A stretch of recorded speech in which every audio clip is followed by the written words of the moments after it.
Welcome दोस्तों, आज हम लोग बिहार बोर्ड के 10वीं वर्ग के संस्कृत का पाठ 1 मंगलम को पढ़ेंगे। मंगलम का अर्थ शुभ होता है। सबसे पहले पाठ परिचय को जान लेते हैं। इस पाठ में 5 मंत्र क्रमशः ईशावास्य, कठ, मुंडक तथा श्वेताश्वतर नामक उपनिषदों से संकलित है। ये मंगलाचरण के रूप में पठनीय है। वैदिक साहित्य में शुद्ध आध्यात्मिक ग्रंथों के रूप में उपनिषदों का महत्व है। इन्हें पढ़ने से परम सत्ता यानी मुख्य शक्ति अर्थात ईश्वर के प्रति आदर पूर्ण आस्था या विश्वास उत्पन्न होती है। सत्य के खोज की ओर मन का झुकाव होता है तथा आध्यात्मिक खोज की उत्सुकता होती है। उपनिषद ग्रंथ विभिन्न वेदों से संबंध है। चलिए शुरू करते हैं पाठ को। प्रथमा पाठ मंगलम। मंगलम का अर्थ शुभ होता है। उपनिषद वैदिक वाङ्मय से अंतिम भागे दर्शन शास्त्र से परमात्मना महिमा प्रधान त्यागीयते तेन परमात्मना जगत् व्याप्तम अनुशासितम च अस्ति स एव सर्वेषां तपसां परमं लक्ष्यम्। अस्मिन् पाठे परमात्म परा उपनिषदां पद्यात्मका पंच मंत्रा संकलिता सन्ति। इसका अर्थ है उपनिषद वैदिक साहित्य के अंतिम भाग में दार्शनिक सिद्धांत को प्रकट करते हैं। सब जगह श्रेष्ठ पुरुष परमात्मा की महिमा का प्रधान रूप से गायन हुआ है। उसी परमात्मा से सारा संसार परिपूर्ण और अनुशासित है। सबों की तपस्या का लक्ष्य उसी को प्राप्त करना है। इस पाठ में उस परमात्मा की प्राप्ति हेतु उपनिषद के 5 मंत्र श्लोक के रूप में संकलित है। इस पाठ में हम लोग 5 मंत्र को पढ़ेंगे। परमात्मा को कैसे प्राप्त किया जाए उसी से संबंधित 5 मंत्र को पढ़ेंगे जिसको उपनिषद से लिया गया है। चलिए शुरू करते हैं पहला मंत्र को। पहला मंत्र है हिरण्मयेन पात्रेण सतस्य अपि हितं मुखम तत्वं पुषन् अपावरेणु सत्य धर्माय दृष्टये। इसका अर्थ होगा, हे प्रभु, सत्य का मुख सोने जैसा आवरण से ढका हुआ है। सत्य धर्म की प्राप्ति के लिए उस आवरण को हटा दे।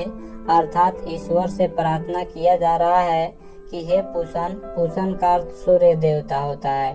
तो यह प्रार्थना किया जा रहा है कि हे पुषण, सत्य का मुख द्वार सोने जैसा आवरण से, सोने जैसा कवर से ढका हुआ है। सत्य धर्म की प्राप्ति के लिए उस आवरण को अर्थात उस कवर को हटा दें। इस श्लोक का व्याख्या हम लोग जान लेते हैं। व्याख्या है, प्रस्तुत श्लोक ईशावास्य उपनिषद से संकलित तथा मंगलम पाठ से उद्धृत है। इसमें सत्य के विषय में कहा गया है कि सांसारिक मोह माया के कारण विद्वान भी उस सत्य की प्राप्ति नहीं कर पाते हैं, क्योंकि सांसारिक चकाचौंध में वह सत्य इस प्रकार ढक जाता है कि मनुष्य जीवन भर अनावश्यक भटकता रहता है। इसलिए ईश्वर से प्रार्थना की गई है कि हे प्रभु, उस माया से मन को हटा दो ताकि परम पिता परमेश्वर को प्राप्त कर सके। इस पाठ का दूसरा श्लोक है, अनो अनियान महतो मह्यान आत्मा से जंतो नीतो गुहायाम तम क्रतु पश्यति भिक्षुको धातु प्रसादात महिमानम आत्मना। इस श्लोक का अर्थ है, मनुष्य के हृदय रूपी गुफा में अणु से भी छोटा और महान से महान आत्मा विद्यमान है। विद्वान शोक रहित होकर उस श्रेष्ठ परमात्मा को देखता है। चलिए इस श्लोक का व्याख्या जान लेते हैं। प्रस्तुत श्लोक कठ उपनिषद से संकलित तथा मंगलम पाठ से उद्धृत है। इसमें आत्मा के स्वरूप तथा निवास के विषय में बताया गया है। विद्वानों का कहना है कि आत्मा मनुष्य के हृदय में सूक्ष्म से भी सूक्ष्म तथा महान से भी महान रूप में विद्यमान है। जब जीव सांसारिक मोह माया का त्याग कर हृदय में स्थित आत्मा से साक्षात्कार करता है, तब उसकी आत्मा महान परमात्मा में मिल जाती है और जीव सारे सांसारिक बंधनों से मुक्त हो जाता है। इसलिए भक्त प्रार्थना करता है कि हे प्रभु, हमें उस अलौकिक अर्थात पवित्र प्रकाश से आलोकित करो कि हम शोक रहित होकर अपने आप को उस महान परमात्मा में एकाकार कर सकें। इस पाठ का तीसरा श्लोक है, सत्यमेव जयते न निरितम सत्य एन पंथा विदितो देवयान एन आक्रमन्ति ऋषिय ह्याप्त कामा यत् तत् सतस्य परम निधानम। इस श्लोक का अर्थ होगा, सत्य की ही जीत होती है, झूठ की नहीं। सत्य से ही देवलोक का रास्ता प्राप्त होता है। ऋषि लोग देवलोक को प्राप्त करने के लिए उस सत्य को प्राप्त करते हैं जहाँ सत्य का भंडार है। इस श्लोक का व्याख्या जान लेते हैं। प्रस्तुत श्लोक मुंडक उपनिषद से संकलित तथा मंगलम पाठ से उद्धृत है। इसमें सत्य के महत्व पर प्रकाश डाला गया है। ऋषियों का संदेश है कि संसार में सत्य की ही जीत होती है, असत्य या झूठ की नहीं। तात्पर्य यह कि ईश्वर की प्राप्ति सत्य की आराधना से होती है, न कि सांसारिक विषय वासनाओं में डूबे रहने से होती है। सांसारिक माया है तथा ईश्वर सत्य है।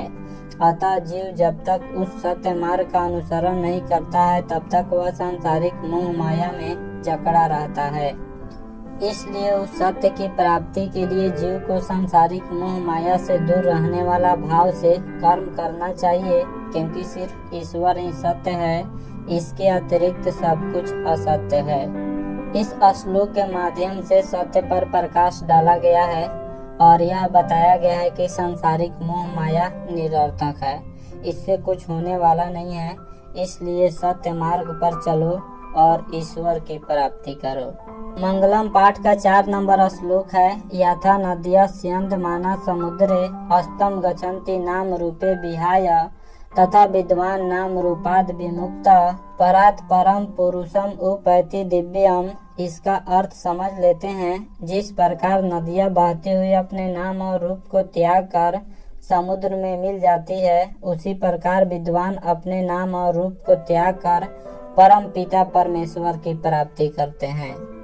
इस श्लोक का व्याख्या है। प्रस्तुत श्लोक मुंडक उपनिषद से संकलित तथा मंगलम पाठ से उद्धृत है। इसमें जीव और आत्मा के बीच संबंध का विवेचन किया गया है।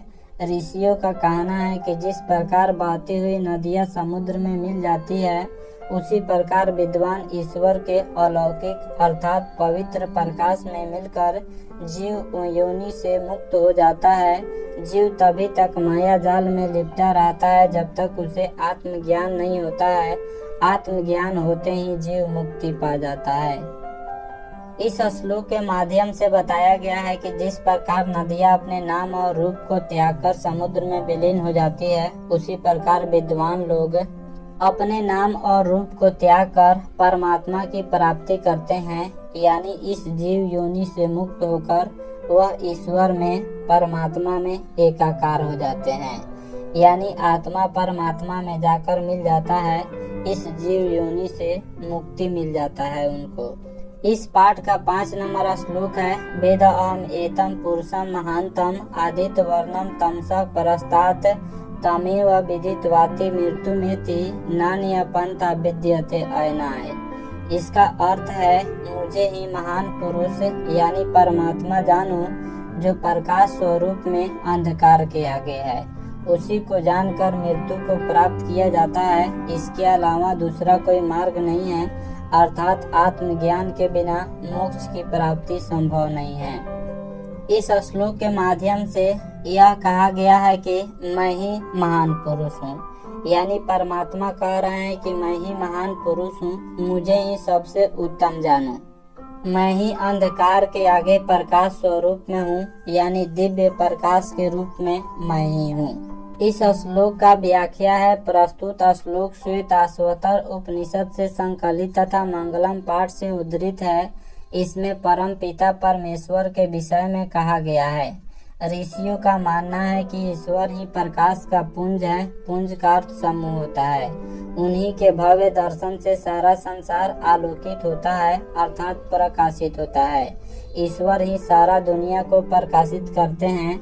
ज्ञानी लोग उस ईश्वर को जानकर सांसारिक विषय वासनाओं से मुक्ति पाते हैं। इसके अलावा दूसरा कोई रास्ता नहीं है। जब तक आप ईश्वर को नहीं जानेंगे, जब तक आप सांसारिक विषय वासनाओं को नहीं त्यागेंगे, तब तक आपको मुक्ति नहीं मिलेगी। ज्ञानी लोग उसी ईश्वर को ही जानकर सांसारिक विषय वासनाओं से मुक्ति पाते हैं, क्योंकि इसके अलावा दूसरा कोई रास्ता नहीं है। तो इस पाठ में 5 श्लोक था, 5वां श्लोक समाप्त हो गया। आशा करता हूँ आप लोगों को यह वीडियो काफी पसंद आया होगा। हमारे चैनल को सब्सक्राइब करें, इस वीडियो को लाइक करें तथा अधिक से अधिक शेयर करें। Thanks for watching my video. तो मंगलम पाठ में कुल 5 मंत्र हैं, जिसमें पहला मंत्र ईशावास्य उपनिषद से लिया गया है, दूसरा मंत्र कठ उपनिषद से लिया गया है, तीसरा मंत्र मुंडक उपनिषद से लिया गया है, चौथा मंत्र भी मुंडक उपनिषद से लिया गया है और 5वां मंत्र श्वेताश्वतर उपनिषद से लिया गया है। तो इसका राइट आंसर 5 हो जाएगा। नेक्स्ट प्रश्न है, सत्य का मुंह किस पात्र से ढका हुआ है? देखिए, यह बहुत बार पूछा जा चुका है 2018 के एनुअल एग्जाम के फर्स्ट सिटिंग में और 2020 के एनुअल एग्जाम के फर्स्ट सिटिंग में पूछ दिया हुआ है। तो एक श्लोक है, हिरण्मयेन पात्रेण सतस्य अपेहितं मुखं तत्वं पूषणपावृणु सत्य धर्माय दृष्टये। इसमें बताया गया है कि हे पूषण, सत्य का मुख द्वार सोने जैसे पात्र से ढका हुआ है। सत्य धर्म की प्राप्ति के लिए उस पात्र को, उस आवरण को हटा दे। पात्र का अर्थ आवरण होता है। अतः सत्य का मुख किस पात्र से ढका हुआ है? तो इसका उत्तर होगा हिरण्मय पात्र से, यानी सोने जैसा पात्र से ढका हुआ है। इसका भी आंसर हो जाएगा। अगला प्रश्न है, सत्यमेव जयते किस उपनिषद से लिया गया है? तो एक श्लोक है, सत्यमेव जयते नानिरितं सत्येन पंथा विततो देवयान एना कर्मन्ति ऋषयो हयाप्त कामा यत्र तत् सतस्य परम निधानम। यह मुंडक उपनिषद से लिया गया है, जिसमें बताया गया है कि सत्य की जीत होती है, झूठ की नहीं। सत्य से ही देवलोक का रास्ता प्राप्त होता है, झूठ से नहीं। सत्य धर्म को ऋषि लोग प्राप्त करते हैं, जहाँ सत्य धर्म का भंडार है। अतः इसका राइट आंसर मुंडक उपनिषद हो जाएगा, यानी 3 का भी करेक्ट आंसर होगा। नेक्स्ट प्रश्न है, हिरण्मयेन पात्रेण सतस्यापेहितं मुखं तत्वं पूषणपावृणु सत्य धर्माय दृष्टये किस उपनिषद से लिया गया है? तो यह मंगलम पाठ का पहला मंत्र है और यह ईशावास्य उपनिषद से लिया गया है। अतः 4 का ए राइट आंसर हो जाएगा। नेक्स्ट प्रश्न है, वेदा हमेतम पुरुषम महानतम आदित्यवर्णम तमसः परस्तात् तमेव विदित्वाति मृत्युमेति नान्यः पंथा विदिते अयनाय। यह किस उपनिषद से लिया गया है? यह मंगलम पाठ का 5वां मंत्र है, जो श्वेताश्वतर उपनिषद से लिया गया है। अतः 5 का से राइट आंसर हो जाएगा। नेक्स्ट प्रश्न है, मंगलम पाठ कहाँ से संकलित है? तो जो मंगलम पाठ है वह उपनिषद से लिया गया है। वेद से भी नहीं लिया गया है, पुराण से भी नहीं लिया गया है, वेदांग से भी नहीं लिया गया है। मंगलम पाठ में जितने मंत्र हैं वह सब उपनिषद से लिया गया है। कुल 5 मंत्र हैं, जिसमें से कुछ ईशावास्य, कुछ कठ, कुछ मुंडक और कुछ श्वेताश्वतर उपनिषद से लिया गया है। कुल 4 उपनिषद से 5 मंत्र मंगलम पाठ में दिए गए हैं। नेक्स्ट प्रश्न है, अनुरण्यन महतो डैश डैश डैश महिमानम आत्मना। यानी अनुरण्यन महतो महियान आत्मा से जंतुर निहितो गुहायाम तम क्रतु पश्यति वित्सो को धातु प्रसादात महिमानम आत्मना किस उपनिषद से लिया गया है? तो यह मंगलम पाठ का दूसरा श्लोक है, जो कठ उपनिषद से लिया गया है। अतः 7 का सी कठोपनिषद हो जाएगा। इस मंत्र का हिंदी होगा, अणु से भी सूक्ष्म और महान से महान आत्मा मनुष्य के हृदय रूपी गुफा में बंद है। विद्वान लोग शोक रहित होकर उस आत्मा को देखते हैं तथा मुक्ति प्राप्त करते हैं। नेक्स्ट प्रश्न है, महान से महान क्या है? तो मंगलम पाठ के 2 नंबर श्लोक, अनुरण्यन महतो महियान, अणु से भी सूक्ष्म और महान से महान आत्मा है। तो 8 का ये आत्मा हो जाएगा। नेक्स्ट प्रश्न है, किसकी विजय होती है? तो सत्य की विजय होती है, क्योंकि मंगलम पाठ का 3 नंबर श्लोक है, सत्यमेव जयते नानिरितं, सत्य की जीत होती है, झूठ की नहीं। अतः 9 का ए हो जाएगा। यह भी 2018 के एनुअल एग्जाम के सेकेंड सिटिंग में पूछ दिया हुआ है। इसमें जितने भी क्वेश्चन दिए गए हैं इस वीडियो में, सब पूछा हुआ ही क्वेश्चन है, जो एग्जाम की दृष्टि से काफी महत्वपूर्ण है। नेक्स्ट प्रश्न है, नदियाँ नाम और रूप को छोड़कर किसमें विलीन हो जाती है, किसमें मिलती है? तो नदियाँ अपने नाम और रूप को छोड़कर समुद्र में मिल जाती है। अतः 10 का ए आंसर हो जाएगा। अगला प्रश्न है, किसकी विजय नहीं होती है? तो असत्य की विजय नहीं होती है, अतः 11 का भी असत्य की हो जाएगा। अगला प्रश्न है, यह संपूर्ण संसार किसके द्वारा अनुशासित है? तो यह संपूर्ण संसार परमात्मा के द्वारा यानी ईश्वर के द्वारा अनुशासित है। तो ये था मंगलम पाठ के